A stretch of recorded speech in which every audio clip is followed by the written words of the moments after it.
Hello, everybody. Yeah. My name is Girard Letac. I'm from Toulouse, and I'm going to talk today about quasi-logistic distributions on Gaussian scale mixing. Quasi-logistic distributions is something new. I coined this new term. I'm going to explain to you why.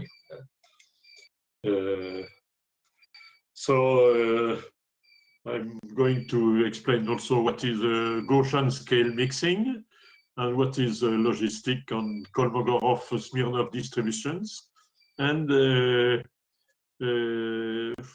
something which started with an anonymous physicist question on the web. From this anonymous physicist question on the web, I was led to introduce the quasi-logistic distributions, yeah, and also the quasi-Kolmogorov-Smirnov distributions. If I have time, I would like to explain why we were interested in Gaussian scale mixing, and I can do it without any further cost to say things in several dimensions, and also maybe something which can be of interest for people, which is the L2 approximation, which is somewhat disconnected with my main topic, which is a quasi-logistic distribution related to the quasi-Kolmogorov-Smirnov distributions. I would like to stress on the fact that this is an elementary lecture on the unfashionable distribution theory, but you can pick exercises from it and for your undergraduate classes. Maybe it's useful in that sense.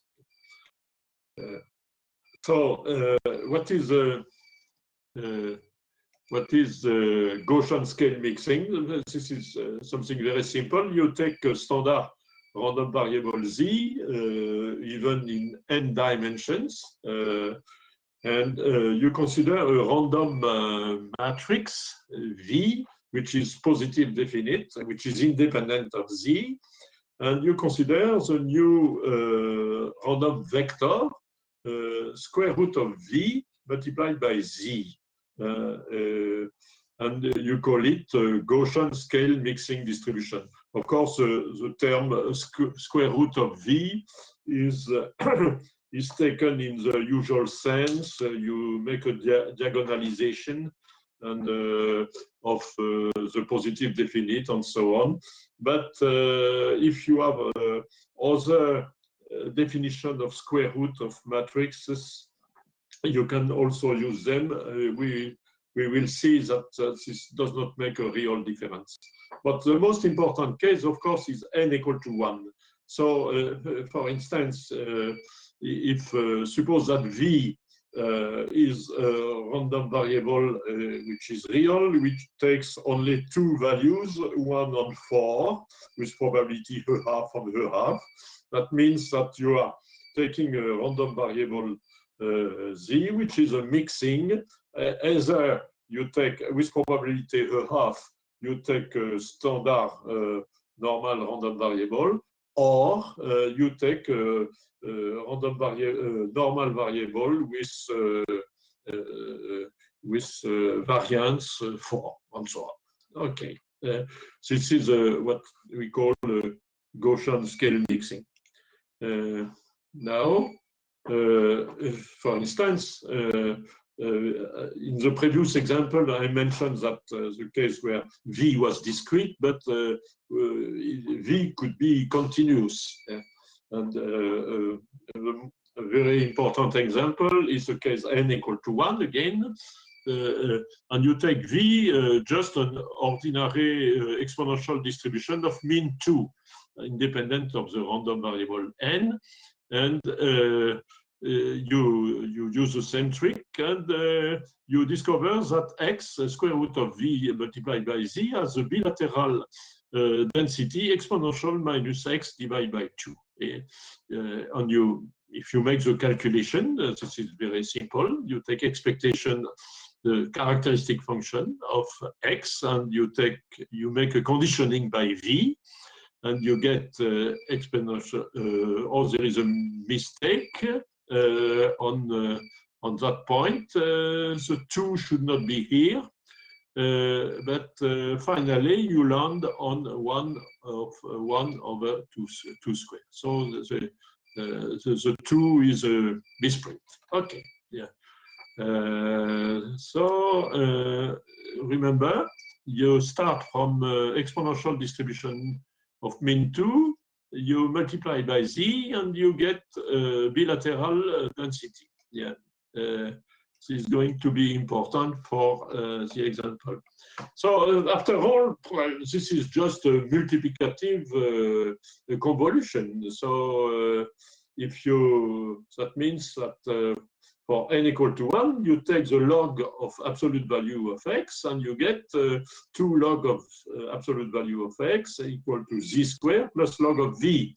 That means that if you are given the distribution of x, and you wonder if it's a Gaussian scale mixing, a mixture, and we have just to check if the characteristic function of log of x is divisible by the characteristic function of log of z squared. Instead of characteristic function, you speak about Mellin transform, and this is the same thing. So this is simply finding a division to get the log of v from the definition of from the law of log of x. You have just to make a division by this function with gamma of 1 plus s over 2. But there is a magnificent example which is has several fathers. The oldest one is Edwards and Mallows. Edwards is statisticians of University of Toronto. Mallows is a famous statistician somewhere in the Bell Laboratories in New York, I think. And Monahan and Stefanski, 15 years later, found again did the same observation. They are from North Carolina, somewhere in the triangle.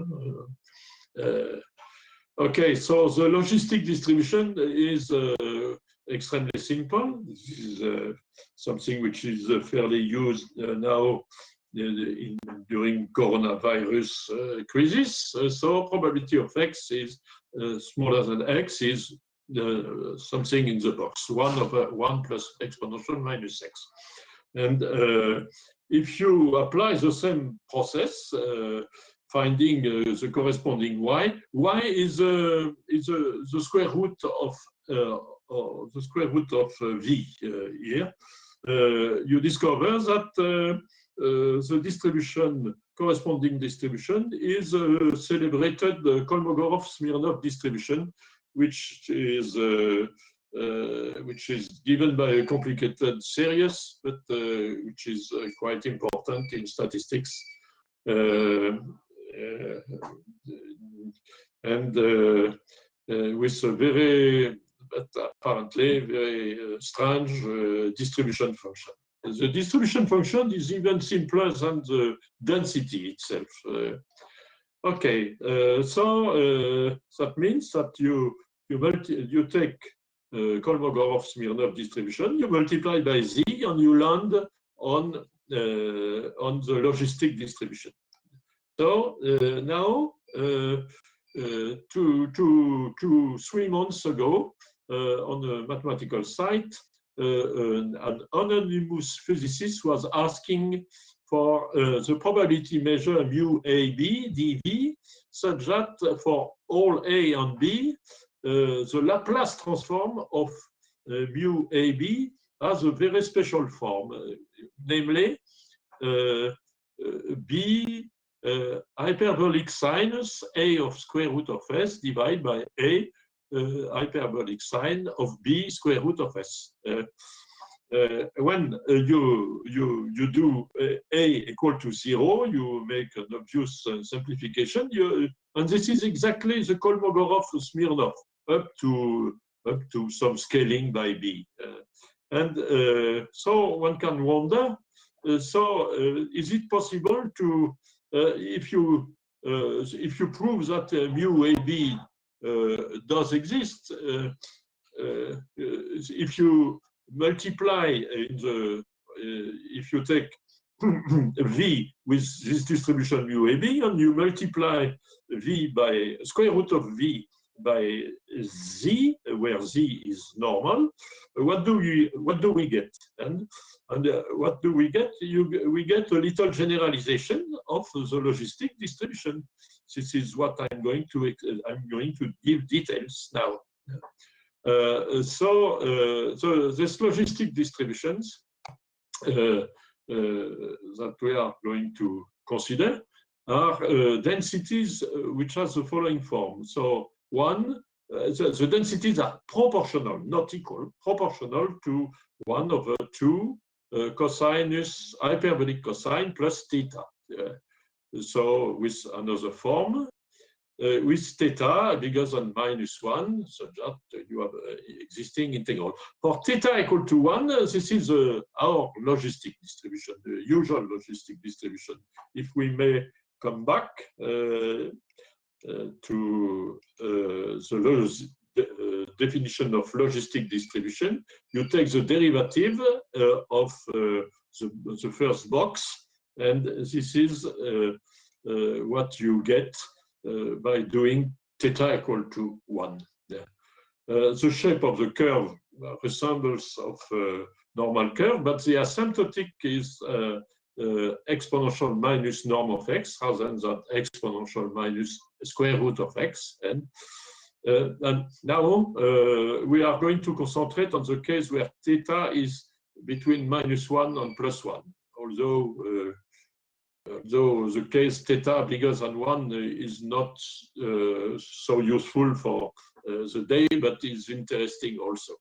So instead of theta between -1 and +1, usually we are going to call theta equal cosinus A, which is a more convenient parameter to deal with this distribution. So I'm going to spend some time about the properties of this logistic distribution, which are quite interesting by themselves, and then come back to Kolmogorov-Smirnov and its generalization. We have many properties. So first of all, what is the normalizing constant? The normalizing constant for this quasi-logistic distribution is obtained. The first thing we are going to compute a Laplace transform. Laplace transform of this, not the density, but the function which is proportional to a density. The Laplace transform is this: pi over sinus ps sinus as sinus a. This is the computation. I'm going to give details on the computation later on, but this implies that if you consider this density with the normalizing constant is given by the formula 1, and we decide to call this distribution quasi-logistic distribution with parameter theta equal to cosinus A. Let us say something about its Laplace transform. Its Laplace transform is almost given by formula 1. Here it is, the Laplace transform. And if you prefer, and it's going to be useful too, the Fourier transform of x. Oh, there is a small misprint here. It should be a big X. Exponential tx is equal to that, pt t, hyperbolic sine of pi t, hyperbolic sine of the sinus of at divided by at. Yeah. And there are many other properties that I'm going to mention and sometimes prove, which I'm going to give now. Since we have the Laplace transform, and since clearly X is symmetric, we can say easily things from about the first moments, expectation of X squared and expectation of X4. Since there are formulas, I don't want to spend too much time on this. And you can be very explicit about the distribution function, the cumulative distribution function, which is a bit complicated. This is 1 minus 1 over a arc cotangent of exponential x cosinus a sinus a. And believe me, if you do a equal to 1, you land on the logistic distribution. If you do a equal to 0, sorry, you land on the familiar logistic distribution. And you can even compute the quantile function defined for all p by f of qp equal to p equal to, and this is exactly this really simple number. Okay. Something more interesting for our purposes is, no, not this one. I want to mention that this is X is also infinitely divisible, and we can compute its Levy measure, which is this complicated object, nu dx, exponential x divided by a, exponential x divided by p, and similar denominator, dx of a norm of x. But the point is this Levy measure is such that this integral is diverging. That means that in my language, that means x is infinitely divisible of type 2. You know, this is, they say, the most complicated category of infinitely divisible distribution. We are used to infinitely divisible distribution concentrated on the positive line and with nice properties, and this one is more complicated. This is type 2. But now the most important properties for the quasi-logistic laws are the following. Suppose that you have a Bernoulli random variable, which are IID, with the same distribution given by probability of epsilon n. Oh, there is a mistake. Probability of epsilon n equal to 0. Sorry about this. Epsilon n equal to 0 equal to a squared divided pi squared. And epsilon n equal to 1 is 1 minus a squared divided pi squared. Sorry for the misprint. Yeah. Now, consider also a random variable yn, which are IID, with a bilateral exponential density, exponential minus norm of y divided by 2, and so on. Then you consider x, which is the sum of the series from 1 to infinity, epsilon n yn over n. So you sum the random variable, the epsilon yn divided by n, and you sample them with you take yn or n divided by n or not with this probability a squared divided by square 1 minus. Or if this is cancelled, this the term number n is cancelled with probability a square pi square. And then such x has exactly the quasi-logistic distribution. Yeah. And also we are able to compute the Mellin transform of x, that means expectation of norm of x to the power s. and this is 2 gamma of 1 plus s, and the sum of a series. And this series, this is you can call it Dirichlet series, 1 over ss, and the weight is sinus Na divided by Na. Let me point out that if A is equal to 0, therefore epsilon n is always equal to 1, so we get the ordinary logistic distribution. The ordinary logistic distribution. So you have just to replace sinus Na divided by Na by 1, and you get the Mellin transform of a logistic distribution, which can be expressed with the famous Riemann zeta function. Okay, now maybe I could say a few things about the proofs, but they are rather interesting also. We have to how do we compute the first Laplace transform, exponential, ds, and so on. So we denote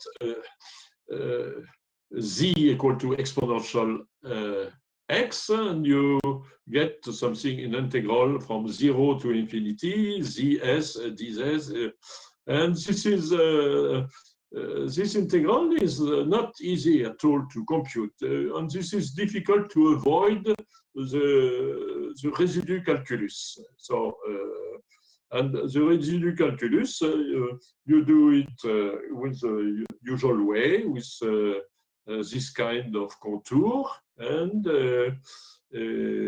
with you have a poles, so you get a meromorphic function with 2 poles, which are exponential I a something on the first circle. You have 2 poles, and you land on this result, which is obviously quite important. Now I'm not going to explain how to prove the result about the moments. I'm not going to explain how to get the Levy measure, but I'm going to concentrate on the factorization, the sum of the previous part, the last group of properties of X. Let me come back. Yes, I'm going to concentrate on this part to prove why is it true that X can be expressed as a sum of epsilon n yn divided by n, where yn are bilateral and the epsilon n are Bernoulli. But you start from familiar formulas from analysis about presentation of sinus pz divided by pz equal to the infinite product, and you translate it into the same result for hyperbolic cosine. You change z into iz, and you get that. So the second formula of 2 leads us to write this. You remember the Fourier transform. You remember the Fourier transform of X, and the Fourier transform of X with wait a minute, B. If you take B equal to pi, or 1, sorry. If you take B equal to 1, then you get the Fourier transform of X, and you have this formula. And now you are interpret this product itself as a characteristic function of something which is simple. Let us do it. So you write this parenthesis as the sum of a squared divided by b squared, 1 minus a squared divided by b squared, and 1 over 1b squared. That means that if you consider y as a bilateral exponential on a variable, with this distribution, with Fourier transform like this, epsilon Bernoulli distribution such that probability of 0 equal to a square minus b square, things that b could be 1, yeah. And if y on the epsilon on y are independent, then you get exactly the fact that this is the characteristic function of epsilon y. And from this observation, everything goes very fast because of the product that we had on the previous slide. You get that x can be written in the way that I have explained before. Yeah. So also, I would like to say something about the Mellin transform. The Mellin transform can be written by an integral, which is not as difficult as the previous one, and you split this into partial fraction, into partial fraction, and you write it in a convenient way, and you make an each you expand this, you make a development in power series, and you land on this kind of things, and this is exactly 1 over ns. Okay, that's all. Now we move to Kolmogorov, now quasi-Kolmogorov-Smirnov law. What are they? They are inspired by the question of the physicist, as I remind you.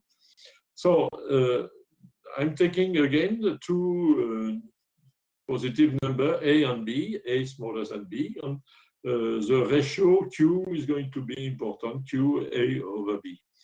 And the statement of the theorem is there exists a probability mu ab such that it has a Laplace transform which has the right this quotient of hyperbolic sign, with the important thing is the square root of s, of course.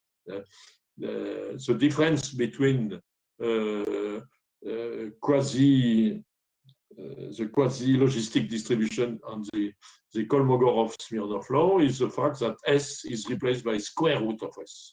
That's the point. So more specifically, if you take epsilon n and wn are Bernoulli and exponential, the difference with previous case of quasi-logistic distribution is the fact that instead of bilateral exponential, we have exponential. That's very simple. Okay, so you take epsilon n such that it takes the value q square with probability 0 with probability q square and 1 and so on. And wn is exponential. And you denote v equal to this exponential n wn divided by n square, not n square. And then the very distribution of v multiplied by some scaling constant, pi square divided by b square, is mu ab. So the distribution mu ab does exist. Because why does it exists? Because this is a sum of this. Now this is interesting to have the very density of v, which and the density is not so easy to get, and the density is exactly this. This is a sum of a series which is like this with n square. Reminds us the Jacobi product function, but I'm not going to talk about Jacobi function today. So let me point out that if you do Q equal to 0, Q equal to 0, sinus P and Q, PQ is giving an n, and you get an n square here, and you get exactly the density of familiar Kolmogorov-Smirnov law itself. So this is a genuine generalization of the Kolmogorov-Smirnov law. We can compute in particular, we can compute the Mellin transform of V or square root of V. This is more or less the same thing because you just replace an S by S divided by 2 to move from one case to another. So I'm going to give details about these facts, but I'm trying to prove it. But before that, I'm going to give some important corollaries about these various statements about the quasi-Kolmogorov laws. Yeah, so the first corollary is what you guess. You take V distribution mu AB with suitable parameter A and B. You have to adjust A and B with respect to each other. Suppose that it is independent of Z, and then X equal to Z square root of Z as a quasi-logistic distribution with parameter theta cosinus A, and is a scale mixing distribution. So I'm going to give the proof. You can do it by yourself, of course. You take expectation of IT Z square root of V, and you make a conditioning by V. Conditioning by V leads you to expectation of exponential minus T square V divided by 2 because of properties of the normal law. And since we know we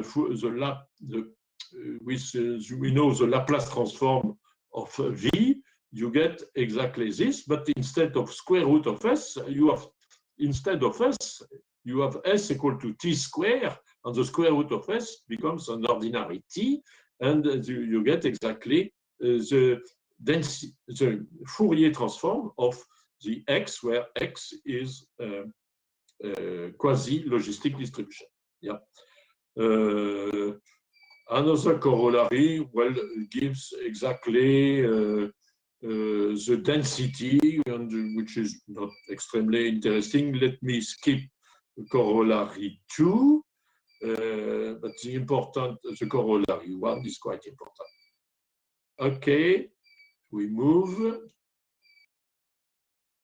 Now, let us go to the proof. Proof of existence of mu AB. So we take, we do it the same trick using the formula with the product of the sinus, and we get formula, but instead of with this function, which is we have to prove that this function of S is a Laplace transform. So this function of S, we write it by the formula about the product of sinus, and you get 1 over A square S, 1 over B square S, and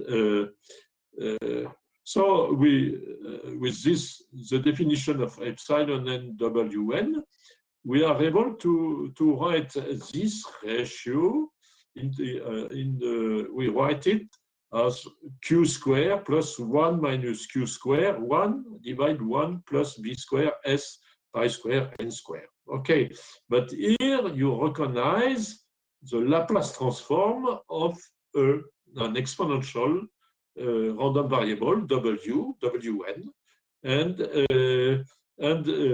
since you have this introduce this epsilon n, which takes a value 0 with probability q square and so on, you get exactly expectation of 1 minus s, certain constant, which important thing is n squared downstairs, epsilon wn. And finally, you make all the multiplication, and the existence of mu AB is proved because we have shown that there exists a random variable. Let me come back to the statement.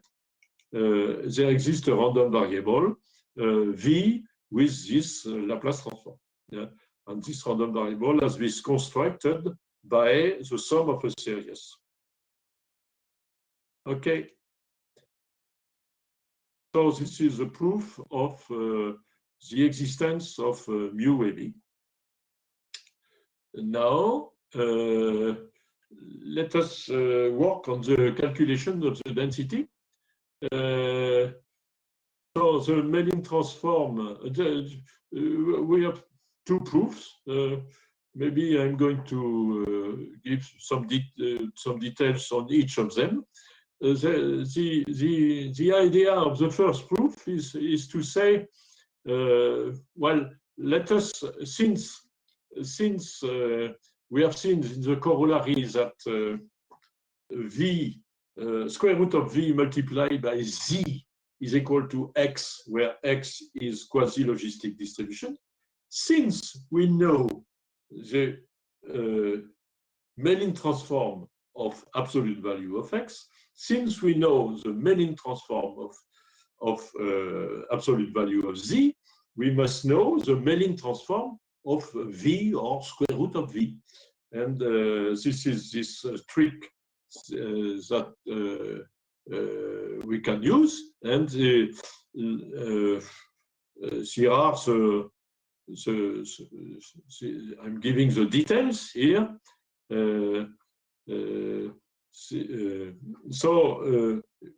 Let me write the very last line explains that what I was saying.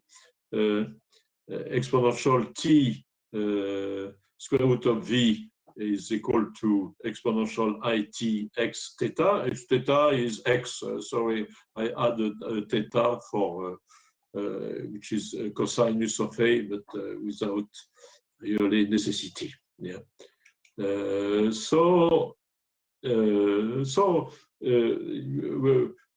We know the Mellin transform of Z or Z square. This is chi-square distributed.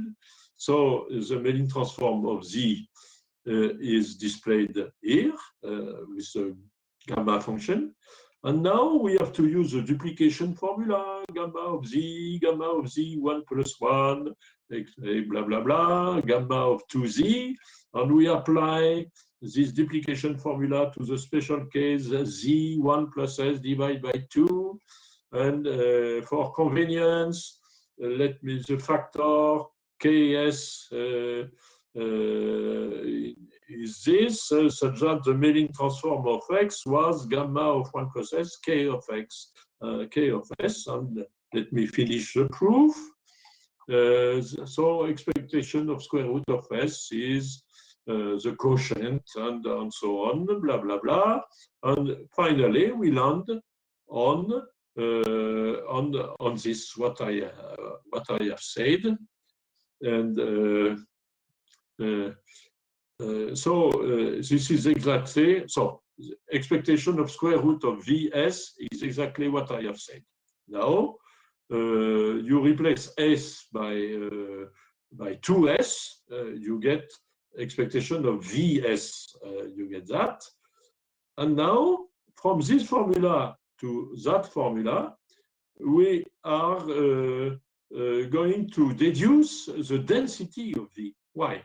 Because we replace 1 over n2s by this integral from 0 to infinity n squared exponential n square v. There is a v which is missing here at the exponential dv. Yeah? And finally, we get expectation of Vs is integral from Vs gv dv, where v is a function that that I have displayed in the statement of the theorem.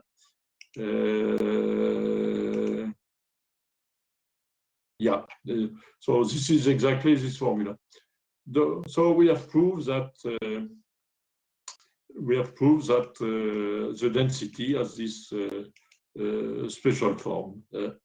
I have probably further things to say about that topic, but since this is let me have a quick look to the second proof, which is also interesting, which was actually, the second proof was my first one. What we do, you start from something very simple. Sometimes your students are asking, how can we add, how can we find the distribution of a sum of independent exponential random variable where the shape, the scale parameter of each of them are not equal. So if they are all equal, you get, of course, a gamma distribution, but if they are not equal, this is more complicated. So how to solve that problem? You write down the Laplace transform of this of the density, and this is a product of things of that type, and simply you expand it in partial fraction, assuming that C1, Cn are distinct number, of course, because you get a mixing of ordinary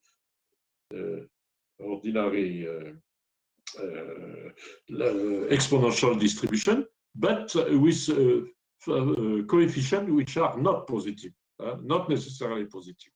So with using this trick, we can say something about the distribution of the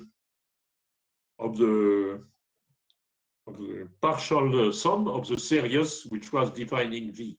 So Vn equal to that, and so we compute the density of Vn in the following way.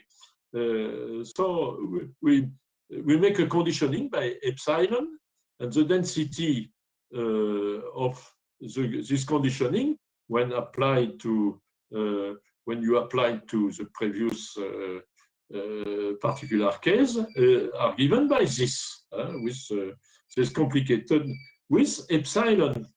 And now to get not the conditional density of Vn knowing the epsilon, you have just to take expectation with respect to epsilon, and you get density Gn. And we use, since we have to take expectation with respect to epsilon, you get something like this. And if we introduce a special coefficient, which is obtained by the expectation, you get exactly this. G, the density of V is n square minus n square multiplied by this coefficient. Now, we have just to take the limit of n, or n goes to infinity, to get the density. Taking the limit, suppose some uniform convergence and so on, and I'm going to skip this point. So now I think I have explained most of the things that I wanted to explain about quasi-Kolmogorov and quasi-logistic. And let me say a few things about the initial subject, which was interesting me, which is the following. In one dimension, we have seen that x is square root of vz implies that the law of v is known, the law of x is known. But a new phenomena occurs in several dimensions because the knowledge of the distribution of x does not give the knowledge of the distribution of v. This is a strange phenomena, but I'm going to, in the next theorem 3, to explain a little bit why. So I'm going to say something a little bit surprising. Well, not so surprising, but a bit tricky to prove. So let us do the following. So we take a random square matrix, non-singular, but not positive definite. Just we ask to have a determinant of A different of 0, almost sure. And we assume that this random matrix A is independent of Z, and Z is not necessarily normal distribution. We just ask that Z is as is distribution invariant by rotation. Well, this is not, there are plenty of laws which are invariant by rotation. To begin with, just the uniform distribution on the sphere has this property. Now, you introduce V equal to A square, or A star. A star, star is transpose, or because I'm used to use a star also in the complex case. But let us stick to the real case, and V equal to A transpose, if you like. Then we have the following fact. AZ has the same distribution as V a half, square root of V multiplied by Z. That means that if we replace square root of V by any something which is called generalized square root of A of V, then the distribution of AZ does not change. I'm saying this because many people are using the square root of V by doing a Cholesky distribution of V, and taking the Cholesky distribution as a product of two triangular matrices, upper and the lower triangular matrix, and they call it a root of V. But if you take this definition, it does not change the very definition of the law of AZ. You take any root in any sense, the result will be the same. The other things to say that AZ equal to Z, then the probability is such that V is equal to the identity is 1. Is AZ equal to Z, then the probability is that V equal to IN is equal to 1.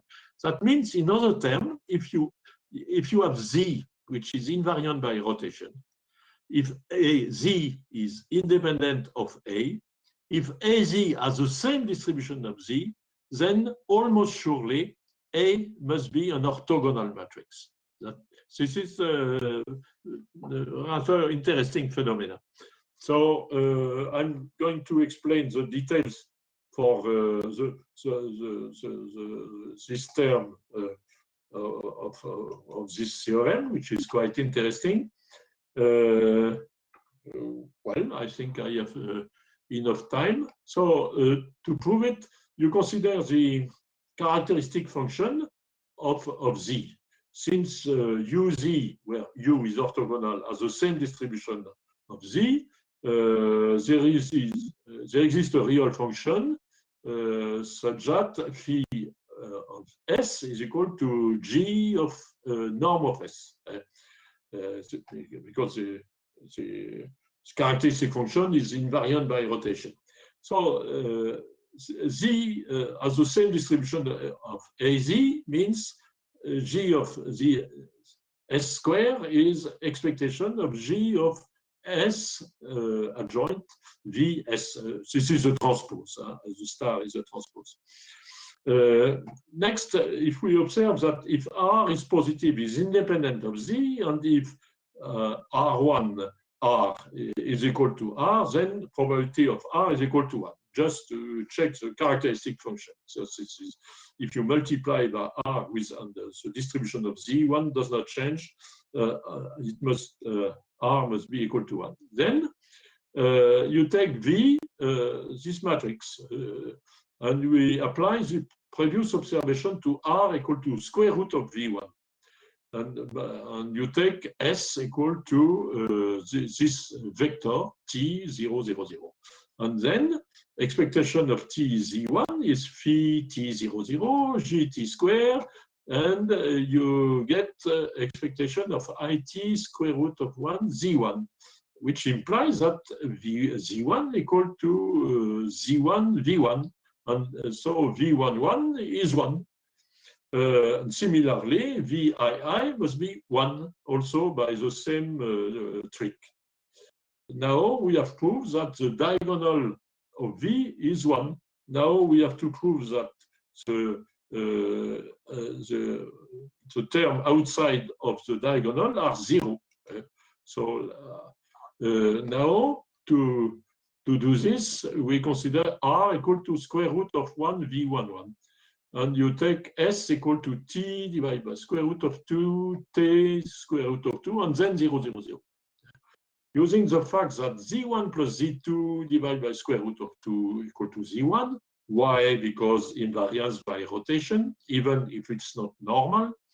Then expectation of T Z1 is blah, blah, blah, expectation of T square root of V1. And then we get that 1 plus V12 is equal to 1 almost surely. That means V12 equal to 0. So that means outside of the diagonal, it must be 0, and we have proved that V1 is IN as desired. Okay. So we have proved that almost surely A must be an orthogonal matrix. What else? What else? But non-identifiability in dimension bigger than 1. It's not difficult to choose a gamma distribution for the scalar V11 and a Wishart distribution on the positive definite matrix V1, such that square root of V, Z, and equal to Z. So let me explain. So you take Wishart distribution, which is standard Wishart distribution with certain shape parameter, and on ordinary scalar, scalar number. Then you can do it such that the distribution of the two is the same. Yeah. It's not extremely difficult to prove. Last thing to say, for some practical applications, the distribution of V is not very well known.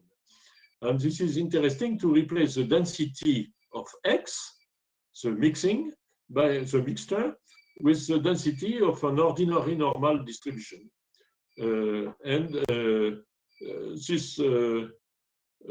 This replacement can be done by the L square distance, because we can use quite easily Plancherel theorem. Let me give a few details. Suppose that F, the density of V is square integrable, then no, so the density of X, X is square root of V multiplied by Z. Suppose that the density of X is square integrable. This happens if and only if expectation of 1 square root of V plus V1 is finite, where V and V1 are independent copies of the same distribution.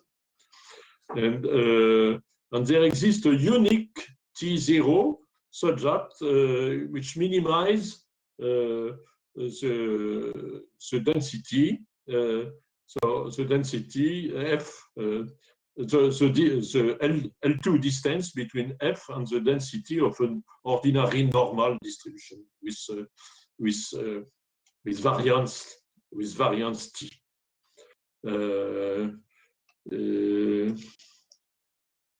This, and also we can say that the thing with minimize is the solution of this equation, integral from 0 to infinity. The distribution of V itself, you have something downstairs, equal to this number. So there is only one solution, y0 to that, and this gives a minimizing T0. Well, also the value, and also something interesting to prove is that T0 is less than expectation of V, so this best T0. If you are interested in this very last pages, they are extracted from a paper that I have written with Hélène Massam on the topic of Gaussian approximation with the mistake approximation of Gaussian scale mixtures. This is going to appear in Cybernetica, but if you are in a hurry, you can go to arXiv with a number which is displayed here, and you will find details about the L2 approximation in this.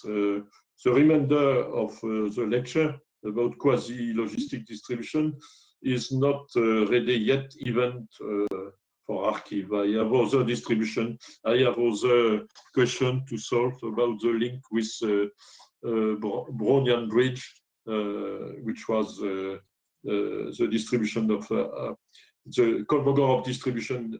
Distribution is the soup of the absolute value of the Brownian bridge, and I would like to find a similar interpretation for the quasi-Kolmogorov-Smirnov distribution, and I have to think a little bit about this. So thank you for your attention.